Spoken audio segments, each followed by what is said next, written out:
స్వాగతం. ముందుగా హెడ్లైన్స్. అంగరంగ వైభవంగా అయోధ్యలో రాముని ప్రాణ ప్రతిష్ఠ తొలి దర్శనం చేసుకున్న భారత ప్రధాని మోదీ. దేశ ప్రజల తరపున ప్రధాని మోదీకి లేఖ ద్వారా శుభాకాంక్షలు తెలిపిన రాష్ట్రపతి ద్రౌపది ముర్ము. విజయవాడలో కొనసాగుతున్న అంగన్వాడీల ఆందోళన. రాజశేఖర్ రెడ్డి చివరి కోరిక రాహుల్ గాంధీ ప్రధాని కావటం. ఆ మాట కోసం చేస్తున్నానన్న ఏపీ పీసీసీ అధ్యక్షురాలు షర్మిల. ఇక డీటెయిల్స్ చూస్తే అయోధ్య అపూర్వ ఘట్టం ఆవిష్కృతమైంది. అభిజిత్ ముహూర్తంలో రాముని ప్రతిష్ఠ అనంతరం మోదీ అయోధ్య రాముడి తొలి దర్శనం చేసుకుని రాముడికి పట్టు వస్త్రం, ఛత్రం, పాదుకలు సమర్పించి 84 సెకండ్ల దివ్య ముహూర్తంలో రాముని ప్రాణ ప్రతిష్ఠ చేయడం జరిగింది. అయోధ్యలో అద్భుత ఘట్టం ఆవిష్కృతం. అంగరంగ వైభవంగా రామభూమిపై హెలికాప్టర్లతో పూల వర్షం మరియు రామనామ స్మరణతో అయోధ్య మారుమోగిపోయింది. శ్రీరామ్ विराजमान हो। आज अयोध्या कई सदियों और अभी बैठने की कृपा करें। जब वो पैदल चलकर आएंगे तो आपको लग जाएगा। वो पैदल आने के लिए उन्होंने सूचना दी है, वो पैदल आएंगे। अभी बैठ जाइए। मैं उत्तरी भाग के संतों से निवेदन करता हूं, बैठ जाइए, बैठ जाइए।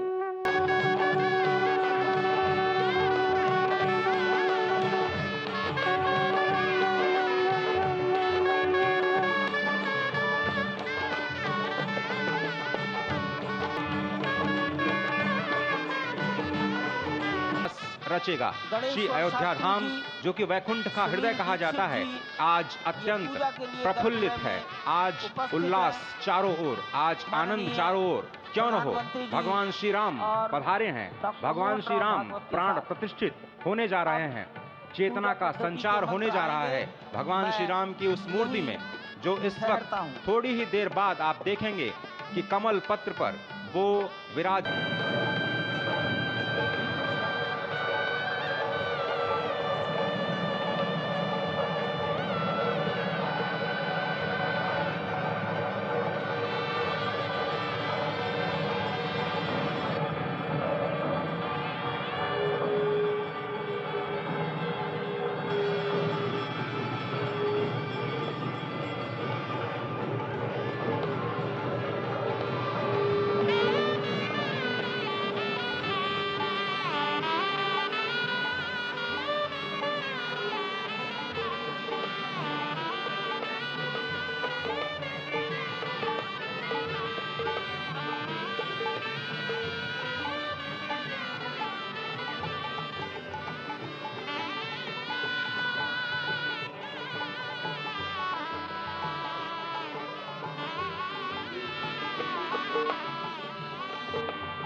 అసత్య ప్రచారానికి బ్రాండ్ అంబాసిడర్ చంద్రబాబు. చెప్పిందే చెప్పి ప్రజల మనసుల్ని పక్కదారి పట్టించాలని ఆయన పనిచేస్తున్నారని, గిరిజన ప్రజానికానికి గడిచిన 14 సంవత్సరాల్లో ముఖ్యమంత్రిగా ఉండి ఏం చేశారని, ఆయన ముఖ్యమంత్రిగా ఉన్న సమయంలో గిరిజనులకు మంత్రి పదవి ఇవ్వలేదని, ఏం మేలు చేశారని వైఎస్ఆర్సీపీ ఎమ్మెల్సీ కుంభ రవిబాబు ప్రశ్నించారు. అసత్య ప్రచారానికి బ్రాండ్ అంబాసిడర్ చంద్రబాబు నాయుడు. చెప్పిందే చెప్పి ప్రజల మనసుల్ని ప్రక్కన పెట్టించాలని ఒక ప్రధాన ధ్యేయంతో ఆయన పనిచేస్తున్నాడు. ఆయన గిరిజన ప్రజానీకానికి, గిరిజన సంక్షేమానికి, గిరిజన అభివృద్ధికి, గిరిజన ప్రాంతాలకి గడిచిన 14 సంవత్సరాల్లో ముఖ్యమంత్రిగా ఉన్నటువంటి చంద్రబాబు నాయుడు ఏం చేయగలిగారని ఇవాళ నేను ప్రశ్నిస్తున్నాను. ఆయన ముఖ్యమంత్రిగా ఉన్నటువంటి గడిచిన 5 సంవత్సరాల్లో ఈ రాష్ట్రంలో 4.5 సంవత్సరాలలో గిరిజన శాఖకి మంత్రి ఇలా, ట్రైబల్ అడ్వైజరీ కమిటీ ఇలా, ట్రైకార్న్ ఇలా, గిరిజన కార్పొరేషన్ చైర్మన్ ఇలా, ఏది కూడా ఇవన్నీ కాకుండా చాలా దుర్మార్గమైనటువంటి వ్యాఖ్యలు చేశాడు ఆయన. గిరిజనులకు బుద్ధి లేదని మాట్లాడినటువంటి చంద్రబాబు నాయుడు అలాగే 2006లో అటవీ హక్కుల చట్టం వస్తే ఈయన ముఖ్యమంత్రిగా ఉన్నటువంటి 5 సంవత్సరాల్లో కనీసం సెంటు భూమి కూడా గిరిజన ప్రజానీకానికి ఇచ్చినటువంటి దాఖలాలు లేవు. అలాగే జగన్మోహన్ రెడ్డి గారు ముఖ్యమంత్రి అయిన తర్వాత గిరిజనులకి, గిరిజన ప్రజానీకానికి, గిరిజన ప్రాంతాల సంక్షేమానికి భారతదేశంలో ఎవ్వరూ చేయని విధంగా, ఏ రాష్ట్ర ముఖ్యమంత్రి చేయని విధంగా అద్భుతమైనటువంటి సంక్షేమ కార్యక్రమాలు, అభివృద్ధి కార్యక్రమాలు చేసిన ఘనత రాష్ట్ర ముఖ్యమంత్రి శ్రీ జగన్మోహన్ రెడ్డి గారికి దక్కుతుంది. ఆయన ముఖ్యమంత్రి అయిన తర్వాత ఎవరైతే అడవుల్లో, కొండల్లో, కోనల్లో నివసిస్తున్నటువంటి గిరిజన ప్రజానీకానికి తరతరాలుగా పోడు వ్యవసాయం ద్వారా భూముల్ని పండించుకుంటున్నారో, పంటలు పండించుకుంటున్నారో వారందరికీ కూడా భూములకి పట్టాలు ఇవ్వాలని దాదాపు 3,26,000 ఎకరాలు ఈ 4.5 సంవత్సరాలలో భూ పంపిణీ చేసినటువంటి ఘనత ఒక్క జగన్మోహన్ రెడ్డి గారికి దక్కుతుంది. ఇవాళ చంద్రబాబు నాయుడు గారిని సూటిగా అడుగుతున్నాం, మీరు 5 సంవత్సరాల ముఖ్యమంత్రిగా ఉండి ఒక్క ఎకరం భూమి ఏ గిరిజనుడికైనా మీరు పట్టాలు ఇవ్వగలిగారా? ఎందుకు చేయలేకపోయారు? మీరు సమాధానం చెప్పగలరా? ఈ రాష్ట్రంలో ఉన్నటువంటి ప్రజానీకం, 32 లక్షల మంది ప్రజానీకం ఎన్నో సంవత్సరాల కళ రాజ్యాంగపరమైనటువంటి హక్కులు కాపాడు. రాష్ట్రపతి ద్రౌపది ముర్ము ప్రధాని మోడీకి లేఖ రాశారు. దేశ ప్రజల తరపున ఆయనకి శుభాకాంక్షలు తెలియజేశారు. 11 రోజుల పాటు కఠినమైన ఉపవాస దీక్షను చేపట్టిన మోదీని అభినందించారు. ఇదొక పవిత్రమైన ఆచారం మాత్రమే కాదని గొప్ప ఆధ్యాత్మిక చర్యగా అభివర్ణించారు. కాంగ్రెస్ అధిష్టానం తనపై ఉంచిన నమ్మకాన్ని వమ్ము చేయకుండా పనిచేస్తానని తెలిపారు. రాజశేఖర్ రెడ్డి చివరి కోరిక రాహుల్ గాంధీ ప్రధాని కావడం. ఆ మాట కోసం పనిచేస్తున్నా. తెలంగాణలో ఒక నియంతని గద్దెదించాం. నా పాదయాత్ర ద్వారా తెలంగాణలో ప్రభుత్వ వ్యతిరేక ఓటుని బయటపడింది. నేను ఎవరో వదిలిన బాణాన్ని కాదు, నా లక్ష్యం నాకుంది. ప్రజల శ్రేయస్సు కోసమే పార్టీని విలీనం చేశా. ఏపీ నాకు పుట్టినిల్లు, స్వేచ్ఛగా పనిచేస్తా. రాష్ట్రంలో కాంగ్రెస్ పార్టీ 175 అసెంబ్లీ, అన్ని పార్లమెంటు స్థానాల్లో పోటీ చేస్తుందని తెలిపారు. కాంగ్రెస్ పార్టీ నా మీద ఎంతో నమ్మకం ఉంచింది. ఈ నమ్మకాన్ని వమ్ము చేయకుండా కాంగ్రెస్ పార్టీని బలోపేతం చేయడానికి రాజశేఖర రెడ్డి గారి చివరి కోరిక రాహుల్ గాంధీ గారు ప్రధానమంత్రి కావాలి అని ఇటీవల కాలంలో నాకు గట్టిగా ఈ అంశం పదే పదే గుర్తు రావడం, ఎందుకంటే మణిపూర్ లాంటి ఘటనల వల్ల మన దేశానికి బీజేపీ ఒక ప్రమాదమని, BJP is dangerous to our country అనేది నాకే కాదు చాలా మందికి అర్థమవుతున్న విషయం. కనుక రాజశేఖర రెడ్డి గారు ఎప్పుడో చెప్పిన మాట 14 సంవత్సరాల కింద రాజశేఖర రెడ్డి గారు రాహుల్ గాంధీ గారు ప్రధానమంత్రి కావాలి అని కోరారు. ఆ మాట ఈ రోజుకి ఎంత వాస్తవం అవుతే ఎంత బాగుంటుంది అని ఈ రోజుకి కూడా నాతో పాటు ఎంతో మంది భావిస్తున్నారు. ఎందుకంటే only the Congress party is the largest secular party of this country. BJP party లాంటి రైటిస్ట్ పార్టీలు అధికారంలో ఉంటే మణిపూర్ లాంటి ఘటనలే జరుగుతాయి. బీజేపీ పార్టీ ఇప్పటికే ఆంధ్ర రాష్ట్రానికి చేయాల్సిన అన్యాయం అంతా చేసింది. స్పెషల్ స్టేటస్ ఇవ్వకపోవడం అయితేనేమి, పోలవరం నెగ్లెక్ట్ చేయడం అయితేనేమి, అమరావతి విషయంలో చిన్న చూపు అయితేనేమి, వైజాగ్ స్టీల్ ప్లాంట్ ప్రైవేటైజేషన్ అయితేనేమి, సంవత్సరానికి 2 కోట్ల ఉద్యోగాలని చెప్పి మోసం చేయటం అయితేనేమి, రైతులకి ఆదాయం రెట్టింపు చేస్తామని చెప్పి రైతులని మోసం చేయడం అయితేనేమి, ఇలా 1 కాదు 2 కాదు అన్ని విషయాలలో బీజేపీ పార్టీ ప్రజలకు, ముఖ్యంగా ఆంధ్ర ప్రజలకు ఇంకా ఎక్కువ అన్యాయం చేసింది. ఎందుకంటే స్పెషల్ స్టేటస్ మనకు వచ్చునుంటే ఆంధ్రప్రదేశ్ నిజంగానే ఎంతో అభివృద్ధి చెందుతుంది. All the more reason Andhra Pradesh ప్రజలు బీజేపీ పార్టీకి బుద్ధి చెప్పడానికి they have every reason. And that's why ఈ రోజు మేము కాంగ్రెస్ పార్టీ తరఫున ఆంధ్ర ప్రజలను కోరుతున్నాం. ఇప్పుడు ఉన్న అధికారంలో ఉన్న వైసీపీ పార్టీ అయితేనేమి, వైసీపీ అయితేనేమి, ప్రతిపక్షంలో ఉన్న తెలుగుదేశం అయితేనేమి, ఈ 2 పార్టీలు పేరుకు మాత్రమే వేరే పార్టీలు తప్ప నిజానికి బీజేపీ పార్టీకే తొత్తులు. వీళ్ళకు పొత్తులు ఉన్నాయి లేవు అన్నది డిస్కషన్ కాదు. ఎందుకంటే దావోస్ పర్యటన ముగించుకొని ముఖ్యమంత్రి రేవంత్ రెడ్డి హైదరాబాద్ కు చేరుకున్నారు. సోమవారం ఉదయం బేగంపేట ఎయిర్పోర్ట్ లో ఆయనకు మంత్రులు, అధికారులు స్వాగతం పలికారు. కాగా స్విట్జర్లాండ్ లోని దావోస్ లో జరిగిన వార్షిక సమ్మిట్ లో పాల్గొని తెలంగాణకు 40,232 కోట్ల రూపాయల మేర పెట్టుబడులు తీసుకొచ్చేందుకు సీఎం రేవంత్ రెడ్డి అవగాహన ఒప్పందాలు కుదుర్చుకున్నారు. విజయవాడలో అంగన్వాడీలో ఆందోళన కొనసాగిస్తూనే ఉన్నారు. పోలీసులు అరెస్టు చేసినప్పటికీ ఎక్కడా తగ్గకుండా ప్రభుత్వానికి నిరసనలు తెలియజేస్తున్నారు. విజయవాడ BRTS రోడ్డులో ఉదయం అనూహ్యంగా అంగన్వాడీలో ఆందోళనకు దిగారు.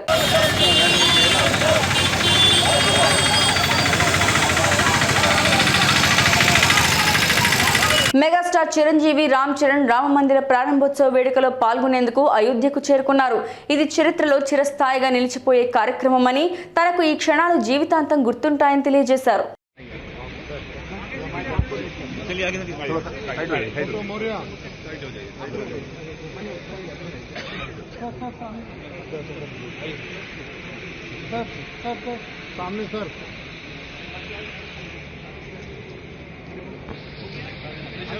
అయోధ్యలో శ్రీరామ విగ్రహ ప్రాణ ప్రతిష్ఠ కార్యక్రమాన్ని పురస్కరించుకొని మంత్రాలయంలో 52 అడుగుల శ్రీరాముని ఏకశిలా విగ్రహం ప్రతిష్ఠ అత్యంత భక్తి శ్రద్ధలతో నిర్వహించారు.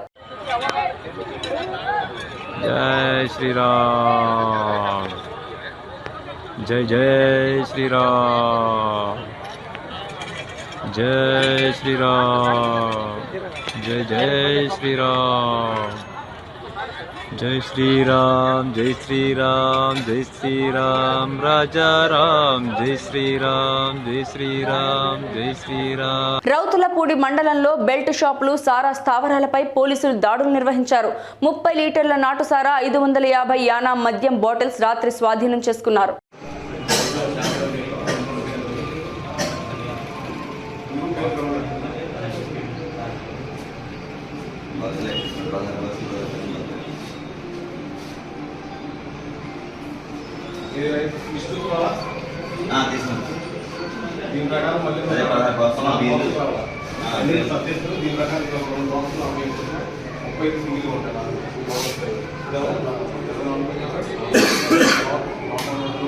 అయోధ్యలో బాలరాముడి ప్రాణ ప్రతిష్ఠ నేపథ్యంలో దేశమంతా రామనామ స్మరణతో మార్మోగిపోతోంది.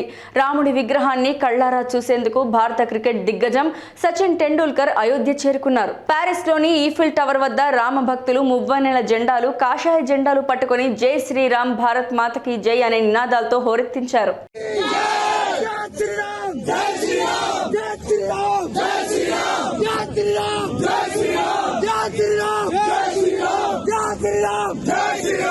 भारत माता की, भारत माता की जय श्री राम, जय श्री राम, हर हर महादेव, हर हर महादेव, हर हर महादेव, हर हर महादेव, जय श्री राम, जय श्री राम, जय श्री राम, जय श्री. ప్రాణ ప్రతిష్ఠ కార్యక్రమం నేపథ్యంలో అమెరికా న్యూయార్క్ లోని ప్రఖ్యాత టైమ్స్ స్క్వేర్ పై శ్రీరాముడి చిత్రాన్ని ప్రదర్శించారు. అదేవిధంగా ఆ ప్రాంగణమంతా రామనామ జపంతో మార్మోగింది.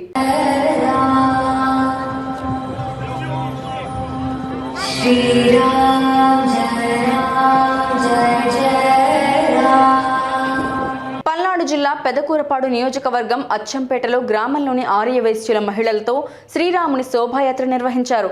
భారీ స్థాయిలో పాల్గొన్న భక్తులు గ్రామంలోని 4 పురవీధుల్లో స్వామివారి భజన కార్యక్రమం చేసుకుంటూ రాములవారి గుడికి శోభాయాత్ర చేరుకుంది. పెదకూరపాడు నియోజకవర్గ వ్యాప్తంగా శ్రీరామచంద్రుని శోభాయాత్ర నిర్వహించారు. అయోధ్యలో శ్రీ బాలరాముని విగ్రహ ప్రతిష్ఠ సందర్భంగా కోలాటాలతో, హనుమ నృత్యాలతో అచ్చంపేటలో వీధుల వెంట శ్రీరాముని శోభాయాత్ర భారీ స్థాయిలో పాల్గొన్న భక్తులు గ్రామంలోని 4 పురవీధుల్లో స్వామివారి భజన కార్యక్రమం చేసుకుంటూ రాములవారి గుడికి చేరుకున్న శోభాయాత్ర. వాడవాడల శ్రీరాముని నామస్వరంతో హోరెత్తిన పట్టణం. నేడు అయోధ్యలో శ్రీరామ మందిరం నిర్మాణంలో బాలరాముని ప్రాణ ప్రతిష్ఠ మహోత్సవ కార్యక్రమం జరుగుతున్న సందర్భంగా పార్వతీపురం, మన్యం జిల్లా సాలూరు పట్టణంలో రామ భక్తులు వివిధ కార్యక్రమాలు చేపట్టారు. తెల్లవారుజాము నుండి వాడవాడల శ్రీరామ భక్తులు జై శ్రీరామ్, జై జై శ్రీరామ్ అంటూ అంటూ భజనలు చేపట్టారు. అదేవిధంగా శ్రీరాముని విగ్రహాలు, చిత్రపటాలు రథంపై ఊరేగింపుగా పట్టణంలోని గాంధీనగర్ వేద సమాజం శివాజీ సెంటర్ బోసుబొమ్మ మీదుగా ఊరేగింపు రథయాత్ర సాగింది. ఈ మహోత్సవ కార్యక్రమంలో వందలాది మంది భక్తులతో పాటు రాష్ట్ర డిప్యూటీ సీఎం గిరిజన సంక్షేమ శాఖ మంత్రి పి రాజనదొర ఈ మహోత్సవ కార్యక్రమానికి హాజరై శ్రీరామ ఉత్సవమూర్తులకు ప్రత్యేక పూజలు నిర్వహించారు. అనంతరం రథయాత్ర కార్యక్రమంలో భక్తులతో మంత్రి కూడా ఉత్సాహంగా పాల్గొని శ్రీరాముని రథంని లాగి కార్యక్రమాన్ని ప్రారంభించారు. ఈ మహోత్సవ కార్యక్రమం పట్టణాల్లో వాడవాడలా పండుగ వాతావరణం కనిపించింది.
नारायणाय विद्महे श्रीदेवाय धीमहि तन्नो विष्णुः प्रचोदयात्।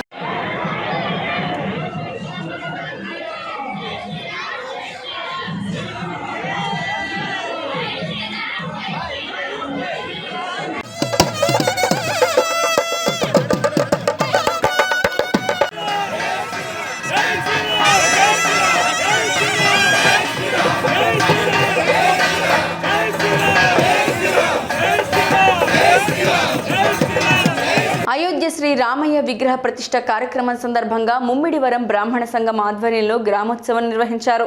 వేకువజామునే బాజా భజంత్రీలు భజనలతో ఉమా సురేశ్వర స్వామి ఆలయం వద్ద నుండి శ్రీ సీతారామ స్వామి వారిని పల్లకి సేవగా ప్రారంభమై ముమ్మడివరంలో పలు రామాలయాల మీదుగా రామనామ సంకీర్తనలతో ముమ్మడివరంలో సాగిన గ్రామోత్సవం భక్తులు పాల్గొన్నారు.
పట్టణంలోని ప్రధాన వీధుల్లో శ్రీ వివేకానంద విద్యాపీఠం విద్యార్థులు అయోధ్య శ్రీరామ ప్రతిష్టను పురస్కరించుకొని శోభాయాత్ర నిర్వహించారు. శ్రీరామ జయ రామ జయ జయ రామ జై శ్రీరామ్ జయ జై శ్రీరామ్ అంటూ అయోధ్య రామ దశరథ రామ అంటూ నినాదాలు చేస్తూ వందలాది మంది విద్యార్థులు హనుమత్ పథకాలను చేతపట్టి పురవీధుల్లో శోభాయాత్ర నిర్వహించారు. పాండురంగస్వామి ఆలయం ఆధ్వర్యంలో పట్టణంలోని శ్రీ పాండురంగస్వామి దేవాలయ కమిటీ ప్రతినిధులు భక్తులు శ్రీరాముల వారి చిత్రపటాన్ని పురవీధులలో ఊరేగించారు. మంగళ వాయిద్యాలతో ఊరేగింపు మంగళకరంగా సాగింది. శ్రీరామ నామాల స్మరణతో ప్రధాన వీధులన్నీ మార్మోగిపోయాయి. శ్రీ లక్ష్మీ చెన్నకేశవ స్వామి ఆలయం ఆధ్వర్యంలో పట్టణంలోని శ్రీ లక్ష్మీ చెన్నకేశవ స్వామి వారి ఆలయం ధర్మకర్తలు వికాస్ తరంగిణి భక్తుల ఆధ్వర్యంలో అయోధ్య రామ ప్రతిష్ఠ సందర్భంగా మాడ వీధులలో శ్రీరాముల విగ్రహాలను ఊరేగించారు. రామనామ స్మరణ చేసుకుంటూ శ్రీరాముడి ప్రతిష్ఠ సందర్భంగా అందరికీ మంచి జరగాలని ఆకాంక్షిస్తూ శోభాయాత్ర నిర్వహించారు.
అయోధ్య ప్రతిష్టకు ఆ సంకల్పంగా మేము కూడా చిన్న భక్తభక్తిగా స్వామివారి సాయం చేస్తున్నాం.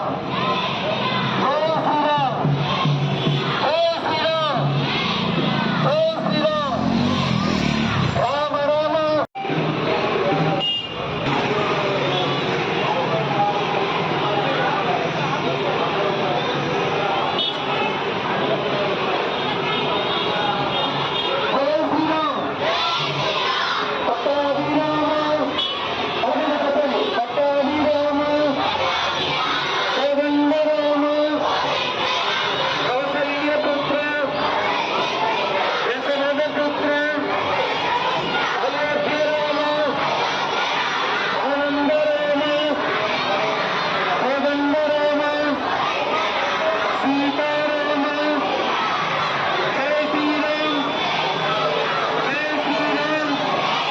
తనపై వైసీపీ సోషల్ మీడియాలో తప్పుడు వార్తలను ప్రచారం చేస్తున్నారు. వారిపై చర్యలు తీసుకోవాలని పొన్నూరు మాజీ శాసనసభ్యులు ధూళిపాడ నరేంద్ర కుమార్ గుంటూరు ఎస్పీ ఆరిఫ్ హఫీజ్ కు ఫిర్యాదు చేశారు. ఈ నెల 19న ముఖ్యమంత్రి జగన్ విజయవాడలో అంబేద్కర్ విగ్రహాన్ని ఆవిష్కరించారు. వైసీపీ కీలక నేతల ఆదేశాలతో అంబేద్కర్ విగ్రహాన్ని కూల్చేస్తామనే తప్పుడు వార్తను తనపై సోషల్ మీడియాలో ప్రచారం చేశారని నర్సరావుపేట గోపిరెడ్డి టీం అంబేద్కర్ గ్రూప్లో మంత్రి అప్పలరాజు పిఏ మీడియాలో ఇష్టం వచ్చినట్టు పోస్టులు పెట్టారని, అంబేద్కర్ ఫోటో పెట్టి ఆయన ప్రతిష్టను దిగజార్చే విధంగా ప్రచారం చేసిన వైసీపీ నాయకులపై ఫిర్యాదు చేసినా పోలీసులు చర్యలు తీసుకోవడం లేదన్నారు. ముఖ్యమంత్రి ప్రభుత్వానికి వ్యతిరేకంగా ఎవరు గళం విప్పినా కేసులు పెట్టి అరెస్టు చేసే పోలీసులు ఇప్పుడు ఎందుకు స్పందించడం లేదని ప్రశ్నించారు. కుల వివాదాలను రెచ్చగొట్టాలనే ఉద్దేశంతో తప్పుడు పోస్టులు పెడుతుంటే పోలీసులు ఎందుకని స్పందించడం లేదు? ఎన్నికలు సమీపిస్తున్న నేపథ్యంలో విద్వేషాలను రెచ్చగొట్టాలని చూస్తున్న అధికార పార్టీ నేతలపై చర్యలు తీసుకోవాలి. ఫిర్యాదు చేసినా కేసు నమోదు చేయని పోలీసు అధికారులపై చర్యలు తీసుకోవాలని, అధికారులు స్పందించుకుంటే కోర్టును ఆశ్రయిస్తామని అన్నారు. రాష్ట్ర ముఖ్యమంత్రి జగన్మోహన్ రెడ్డి గారు విజయవాడలో అంబేద్కర్ విగ్రహాన్ని ఆవిష్కరించడం జరిగింది. అదే రోజు సాయంత్రం అధికార పార్టీలో ఉన్న కీలకమైన నేతల ఆదేశాలతో నా పేరు పెట్టి, నేను ఎక్కడో మీటింగ్లో మాట్లాడిన ఫోటోను పెట్టి, ఆ రోజు మాకు తెలుగుదేశం పార్టీ జనసేన సమన్వయ కమిటీ సమావేశం చేబ్రోల్లో జరిగితే ఎక్కడో మీటింగ్లో జరిగిన ఫోటోను పెట్టి అంబేద్కర్ విగ్రహాన్ని కూల్చేస్తాం మేము అధికారానికి వచ్చిన 90 రోజుల్లో అని చెప్పి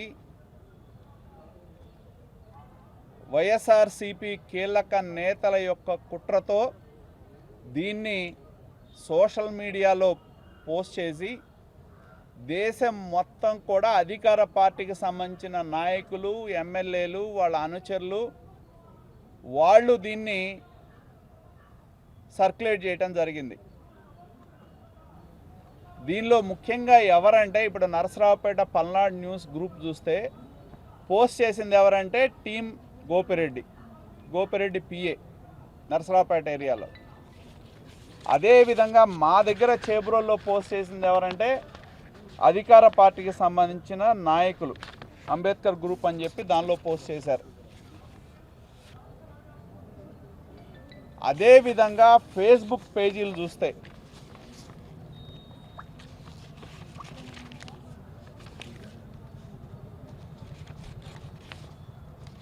దీనిలో సిదిరి అప్పలరాజు పిఆర్ఓ వెంకటరమణ రుకానా, ఇది అతని ఫేస్బుక్ పేజీ. దీనిలో ఉంటుంది పిఆర్ఓ టు మినిస్టర్ అని చెప్పి. ఇతను ఫేస్బుక్ పేజీలో ఇతను పోస్ట్ చేస్తాడు ఏమని పోస్ట్ చేస్తాడు ఇతను? ఈరోజు విజయవాడలో వైఎస్ జగన్మోహన్ రెడ్డి గారు ప్రతిష్ఠించిన 206 అడుగుల బిఆర్ అంబేద్కర్ గారి విగ్రహాన్ని 90 రోజుల్లో కూల్చేస్తామని చెబుతున్న తెలుగుదేశం నాయకుడు ధూళిపాళ నరేంద్ర కుమార్, వీడిని ఏ చెప్పుతో కొట్టాలి? హిందువుల్లో అత్యధికంగా పూజించే శ్రీ రామచంద్రుని ఆలయ నిర్మాణం పూర్తయి బాలరాముని విగ్రహ ప్రతిష్ట, ప్రాణ ప్రతిష్ట మహోత్సవాలు అయోధ్యలో జరుగుతూ ఉండడంతో దేశమంతా పండుగ వాతావరణాన్ని తలపిస్తూ భక్తి పారవస్యంలో ప్రజలంతా మునిగిపోయారని ఆత్మకూరు ఎమ్మెల్యే మేకపాటి విక్రమ్ రెడ్డి తెలియజేశారు. ఆత్మకూరు మండలం నువ్వూరుపాడు ఎస్సీ కాలనీలో ఎమ్మెల్యే మేకపాటి కృషితో తిరుమల తిరుపతి దేవస్థానం శ్రీ వాణి ట్రస్ట్ ద్వారా 10 లక్షల రూపాయలతో నిర్మించనున్న రామాలయ నిర్మాణానికి ఆయన శంకుస్థాపన కార్యక్రమాలను ప్రతినిధులు నాయకులతో కలిసి నిర్వహించారు. గ్రామానికి విచ్చేసిన ఎమ్మెల్యే మేకపాటికి ఆలయ పూజారులు, గ్రామ పెద్దలు, కాలనీ వాసులు పూర్ణ కుంభంతో స్వాగతం పలికారు. వేద మంత్రోచ్చారణల నడుమ శాస్త్రోక్తంగా ఆలయ శంకుస్థాపన కార్యక్రమాలను నిర్వహించారు. ఈ సందర్భంగా ఎమ్మెల్యే మేకపాటిని ప్రజా ప్రతినిధులను శాలువాలతో ఘనంగా సత్కరించారు. అనంతరం ఎమ్మెల్యే మేకపాటి విక్రమ్ రెడ్డి మాట్లాడుతూ అయోధ్యలో బాలరాముని విగ్రహ ప్రాణ ప్రతిష్ఠ మహోత్సవాలతో ప్రపంచమంతా భక్తి భావంతో నిండిపోయిందని, శ్రీరామచంద్రుని దీవెనలు ఆత్మకూరు నియోజకవర్గ ప్రజలందరికీ ఎల్లప్పుడూ ఉండాలని కోరుకుంటున్నట్లు తెలిపారు. రాష్ట్ర ముఖ్యమంత్రి వైఎస్ జగన్మోహన్ రెడ్డి సహకారంతో ఆత్మకూరు నియోజకవర్గంలో తిరుమల తిరుపతి దేవస్థానం శ్రీవాణి ట్రస్ట్ ద్వారా 58 దేవాలయాలకు నిధులు మంజూరు చేయడం జరిగిందని, అందులో సోమవారం సీతారాముల వారి దేవస్థానం నిర్మాణాన్ని నువ్వూరుపాడులో శంకుస్థాపన కార్యక్రమాల ద్వారా ప్రారంభించుకోవడం ఎంతో ఆనందాన్ని కలిగించిందని అన్నారు. జై శ్రీరామ్ అంటూ ప్రజలతో కలిసి రామనామ సంకీర్తన చేశారు.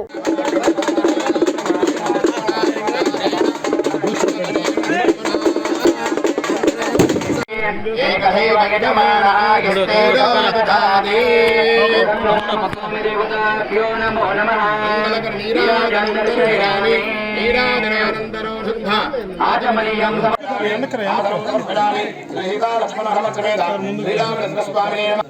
ఓం ధ్రువందే రాజా బృహస్పతిః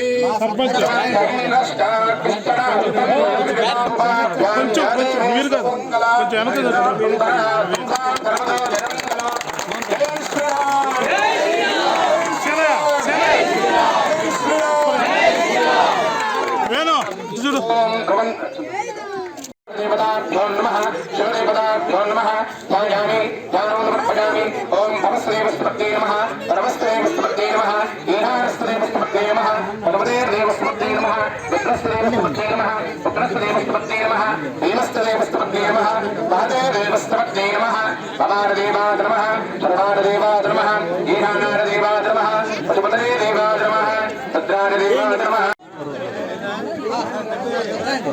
వెనక్కి పోండి ఇంకా కొద్దిగా వెనక్కి ఇలా చూడండి